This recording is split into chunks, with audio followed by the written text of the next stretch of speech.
On December 19th, 2001, The Lord of the Rings: The Fellowship of the Ring theatrical edition premiered in the US and internationally, and since then it has been a worldwide hit, making $897.7 million at the box office. Today, December 19th, 2021, exactly 20 years later, the film still boasts an 8.8 out of 10 on IMDb, a 92% on Rotten Tomatoes, and a 92% on Metacritic.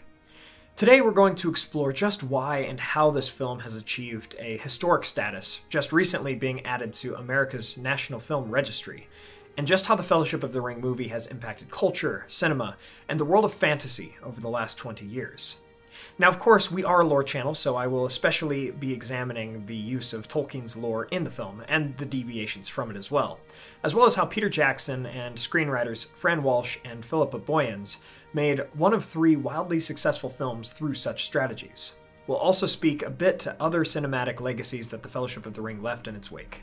Hey everyone, Yoyston here, and I hope you all are doing well, wherever you are in Middle-earth. Today, I'm excited to be sharing this video essay with you all about the impact the Fellowship of the Ring film has had over 20 years. Shout out to my buddy Tyler Lund for creating the new intro animation for the channel.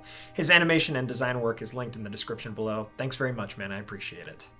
Also, before we begin, I would like to give a shout out to our sponsor, Lord of Maps. I'm excited to once more be supported by Lord of Maps as they create some very incredible maps of different states, countries, and continents, as if they were made in the style of the maps we look at here on this channel. I've personally inspected a few of their maps and have seen their beautiful craftsmanship and intelligent detail. Many of their maps depicting lands such as Japan, the United States, the world, and even my home state of Colorado now decorate my living room, and I absolutely love them. Their wooden frames are finely made and certainly worth considering as well. They're coming up with new maps and designs to add to their already great catalog of maps. There's currently a holiday sale going on where many of their products are going for half price, so please check those out. You won't be disappointed. Thanks again to Lord of Maps for the support. It really means a lot. Finally, my friends, let's begin our tale as we look at 20 years of the Fellowship of the Ring film. First, let's have a look at some of the more common aspects of the film that many video essays like this one have already pointed out, I'm sure, but details that are still worth going into nonetheless as we speak about the legacy that this film has had. The Fellowship of the Ring moved the goalpost of great cinema forward mechanically even, as things like cinematography, prosthetics, and other aspects of the film were shown to be very well done. Of course, one of the most defining things about each Lord of the Rings movie that began with the Fellowship of the Ring was the extreme wide shots that were used to depict traveling through the beautiful scenery of Middle-earth, most of which were real sets found in the beautiful land of New Zealand, of course. While every other sort of shot is utilized in the film, especially close-ups and dialogue scenes, the extreme wide shots of moments such as Frodo and Sam traveling across the Shire, or Strider leading the hobbits away from Bree into the Chetwood Forest, are quite memorable from this movie, and of course the establishing shot of the Fellowship of the Ring after they leave Rivendell in Eregion, and indeed such cinematography has inspired many other directors since. Now, speaking of those close-up dialogue scenes, something I have noticed as someone who used to do theater was how Peter, Fran, and Philippa would use scenes between usually two characters to relay a great amount of exposition. This was done actually a lot throughout all three films, but started here, of course. The next time you watch the movie, look for these moments, such as Gandalf relaying exposition about Sauron and the ring to Frodo in Bag End, while Gandalf primarily spoke and Frodo primarily listened, with a few lines in between, or Boromir monologuing to Aragorn the first time they meet, speaking about Narsil, and such with only a few lines from Aragorn. Or like in Moria, when Gandalf was talking to Frodo about fate, the ring, and our place in the world, all while trying to figure out where to go next. With again, Gandalf being the primary speaker, and Frodo being the secondary speaker/listener. I bring up my theater background because even in theater shows, you want expository scenes to be still as interesting and as visually telling as possible, so you're not talking at the audience, but rather engaging with them in a certain way. And in these scenes, it's as if the primary speaker is the storyteller, and the secondary speaker/listener is the stand-in model for the audience. It's really a brilliant way to write a scene and to use close-up shots while relaying important backstory, lore, and information. Looking at other mechanical or movie-making aspects that show up in the Fellowship, and over these 20 years still hold up immensely well, are the forced perspective shots. One of the toughest visual aspects of a Lord of the Rings adaptation, was making characters who were supposed to be around 3.5 feet tall, hobbits, or just around 1 meter tall, work with characters that towered at over 6 feet, or 1.82 meters tall, such as wizards, when all the actors varied around the same general height. Forced perspective shots, actor doubles with manipulations to the sets, and some subtle use of CGI and special effects made this beautiful, and I can think of no movie series other than The Lord of the Rings and The Hobbit to have done this better. Speaking of forced perspective, we also have to bring up Jackson's use of miniatures to depict places such as the vastness of Isengard or Minas Tirith, even in this film. It's quite amazing, and it still holds up very well. I should also mention that in a time where CGI and special effects were not yet revolutionary, there are some other things like prosthetics and makeup that were so well done, and sometimes terrifyingly so, that creatures like the orcs and Uruk-hai still hold up 20 years later as creatures more ferocious and lifelike than their CGI successors in many modern films.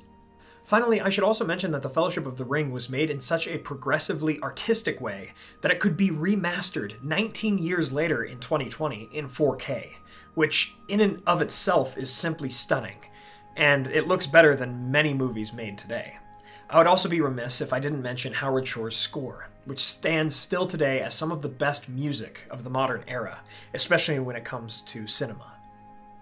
Of course, there are many other filmmaking aspects or mechanical aspects of The Fellowship that can and should be discussed, but I've really touched on the ones that I wanted to mention today, so I'll leave those other aspects to people who know more about filmmaking than I do. But I should still add that all of these components of the film were legendary and have really stood the test of time overall. Now, I have to say there are a few moments where old CGI stands out, for instance, but that's more than acceptable when speaking about this 20-year-old film with such a great scope that looks better than many modern movies that were made with a lot more money and a lot more studio power behind them. Now, let's transition and speak about things I do have more experience in: the characters, stories, and lore. Now, I won't compare this film's lore to the books. I actually already have a series called What's Different, where I have explored many of the major book-to-film differences, so please check that out if you're interested. Rather, I want to take us into the heart of this video, as these aspects had to be very well done for this movie to be seen as nearly perfect by many casual fans and Tolkien fans alike. The Fellowship of the Ring is set in a vast mythos and universe of many complex creatures and stories that may seem quite different from each other, but still coexist in the Legendarium. For instance, this is all happening in the same universe, where there was the music of the Ainur, Fingolfin dueled Morgoth, Beren and Luthien stole a Silmaril, mighty Numenor was drowned, and Angmar crushed the realm of Arnor. It would have been so easy, in a world like this, for the Fellowship of the Ring to get lost in the weeds of amazing, yet complex lore. Even within the parameters of the stories, they actually had the rights to. But once again, Peter, Fran, and Philippa, true titans of the movie industry, navigated this potential problem beautifully. Their thesis, according to behind-the-scenes interviews and film appendices, always seemed to be, how does this moment get Frodo and the ring closer to Mount Doom? With that simple goal of telling a cohesive story, getting one character to this one place, the screenwriters and director focused their energy on scenes that did help Frodo accomplish the quest of the ring. This started in the Fellowship and continued forth. They were able to do all of this without having scenes that made no sense to the casual viewer. Rather, everything that was mentioned within the movie could be explained by other things mentioned within the movie. It wasn't necessary for many audience members to go and do a bunch of research on their own in order for the movie to make sense, which is very masterfully done, and shows just how well this movie does hold up.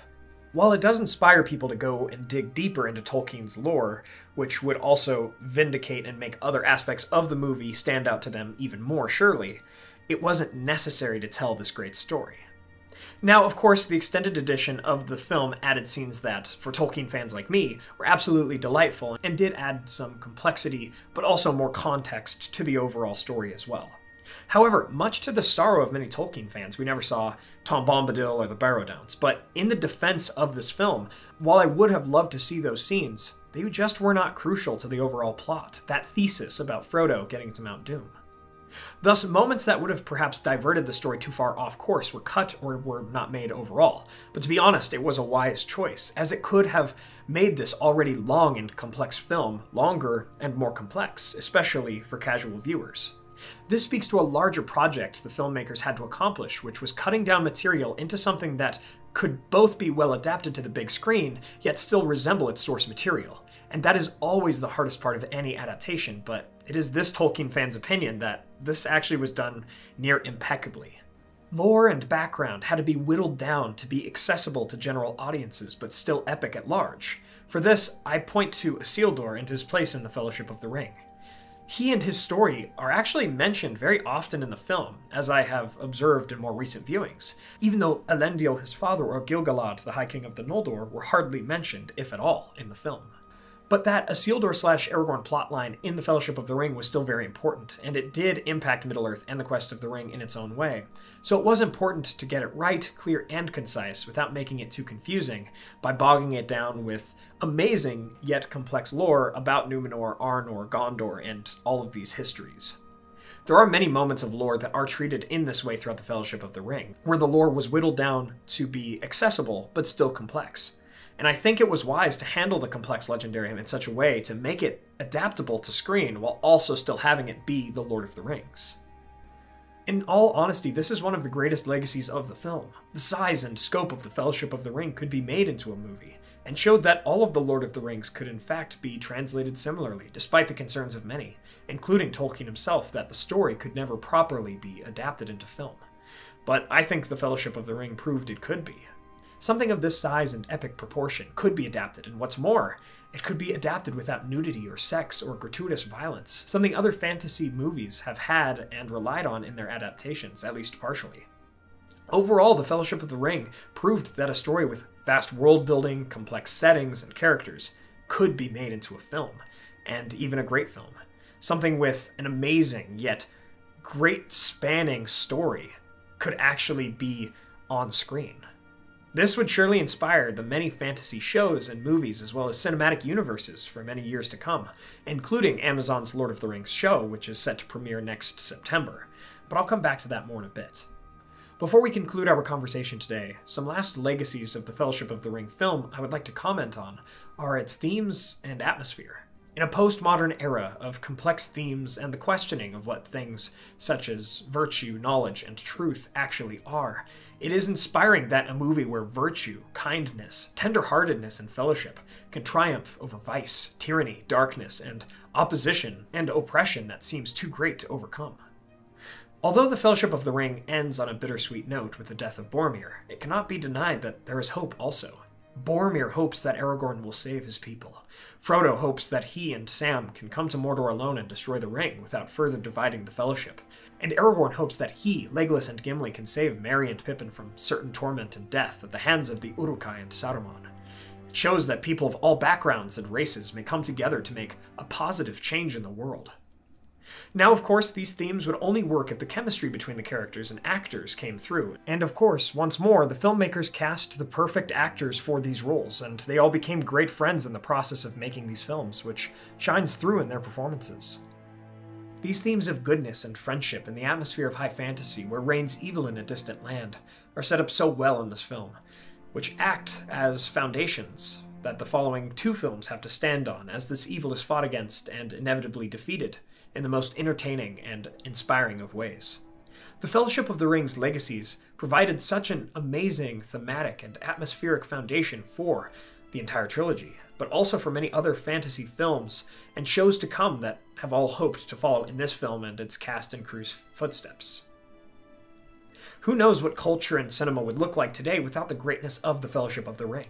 Would there have even been a Game of Thrones adaptation? How about The Witcher or The Wheel of Time? Would we have the cinematic universes of Marvel and DC, or even Harry Potter, at least as they are today?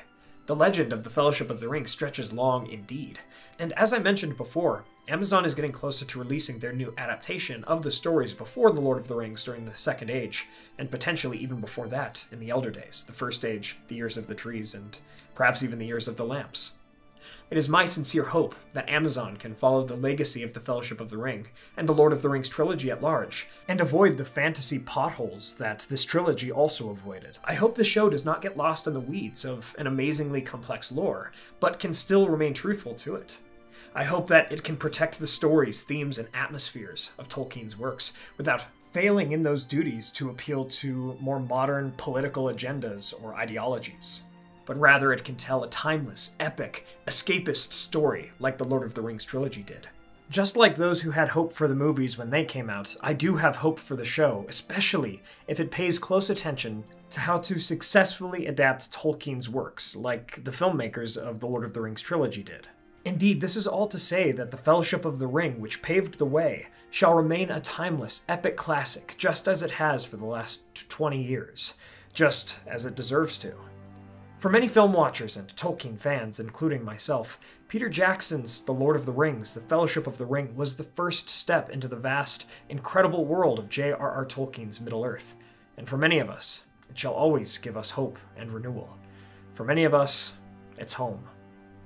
And so, we come to the end of our tale about the legacy of the Fellowship of the Ring film. Thank you all so much for watching. I hope you all had a blast like I did with this video. If you did, please be sure to hit that like button and share this with a friend. What are your thoughts, questions, additions, and corrections about the legacy of the Fellowship of the Ring film? Let me know in the comments below. I absolutely love this movie. It, along with The Two Towers and Return of the King, stands as one of my favorite films of all time. Thanks once again to Lord of Maps for sponsoring this video. I do appreciate it.